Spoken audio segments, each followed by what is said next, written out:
Nagpapatuloy pa rin ang plenary session ngayong hapon sa Senado para sa ad interim appointments ng generals at flag officers ng Armed Forces of the Philippines. Si Carlo Candelaria sa sentro ng balita. Carlo? Trixie, alinsunod nga sa Proclamation 1318 ni Pangulong Marcos na nagpapatawag na mag-convene ang Kongreso para sa isang special session ngayong araw, nagpatuloy ang Senado sa pagpasa ng mga batas sa ilalim ng bagong majority na pinamumunuan ni Senate President Sherwin Gatchalian. Matapos ang palitan ng liderato kaninang umaga ay inaprubahan na sa third and final reading ang mga panukalang batas gaya ng Senate Bill 2092 na nagdedeklara sa waling-waling o Vanda Sanderiana bilang National Orchid ng Pilipinas. House Bill 6639 at House Bill 6644 na nagbibigay ng Philippine citizenship kina Benny Boatwright at Matthew Ramos at ang Magna Carta for Barangay Health Workers. Samantala, nagpapatuloy naman ang plenary session ng Commission on Appointments o CA kasabay nitong ipinatawag na special session ngayong araw.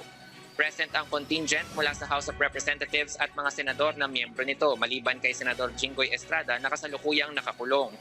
Itinalaga bilang acting majority floor leader si Senador Joel Villanueva para sa sesyon ng CA ngayong araw. Dahil anya sa urgency ng special session at pag-aproba ng mga appointments ng CA, hiniling ni Senador Villanueva na i-waive muna ang 5-day notice requirement. Matapos naman ito ay tumuloy na ang meeting ng Committee on National Defense sa pangunguna ng chairperson nito na si Representative Joboy Aquino II.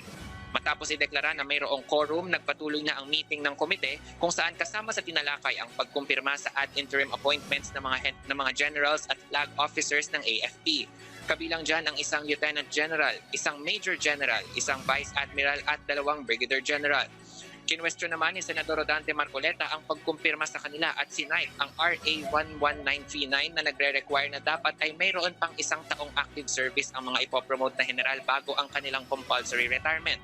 Aniya, kulang na ng 1 taon ang mga general. Paliwanag naman ni Senador Lacson ang special session ngayong araw ay pagpapatuloy lamang ng sesyon noong bago mag-adjourn sine die ang Kongreso, kaya't hindi pa nag-a-apply sa kanila ang 1-year ban. Sa huli ay kinumpirma rin ng Commission on Appointments ang 5 opisyal ng Armed Forces of the Philippines. Nag-adjourn na ang meeting ng komite at sa ngayon ay nagpapatuloy naman ang meeting ng Committee on Foreign Affairs kung saan tatalakayin naman ang nominations at ad interim appointments ng 85 foreign service officials ng Department of Foreign Affairs. Trixie? Alright, maraming salamat, Carlo Candelaria.